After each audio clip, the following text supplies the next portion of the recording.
रात के आवरण में कॉलेज की इमारत घने कोहरे और छाया के घूंघट से होकर गुजरती हुई दिखाई देती है। अपने छात्रावास की खिड़की से रिया कॉलेज परिसर को देखती है, जिसकी शांत सुंदरता एक अशांत वातावरण से धूमिल हो गई है।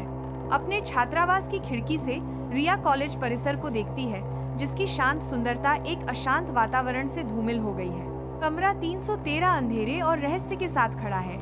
इसकी खिड़की कॉलेज के प्रकाशित मुखौटे में एक शून्य है। रिया भयानक कमरा 313 में प्रवेश करती है, जहां धूल हर सतह को ढोंक लेती है, फिर भी एक स्थायी अशांति हाल ही में रहने का संकेत देती है। शांति के बीच रिया को एक पुरानी डायरी मिलती है, जिसके पन्ने आशा के दीवारों से गूंजती फुसफुसाहटों के भयानक वृत्तांतों से भरे हुए हैं। जैसे जैसे रात बढ़ती है, रिया को बढ़ती हुई फुसफुसाहटें सताती हैं, जो शांत कमरे में गूंजती हैं, अनदेखे आतंकों का संकेत देती हैं। कभी शांत रहने वाला कमरा अब अराजकता का दृश्य है, क्योंकि वस्तुएं कांप रही हैं और भयावह छायाएं दीवारों पर नाच रही हैं, जिससे रिया का बढ़ता डर और तीव्र हो रहा है। पूरी तरह से घबराए हुए क्षण में रिया बेतहाशा भागने की कोशिश करती है, केवल यह जानने के लिए कि रोशनी उसे पूरी तरह से अंधेरे में डुबो देती है।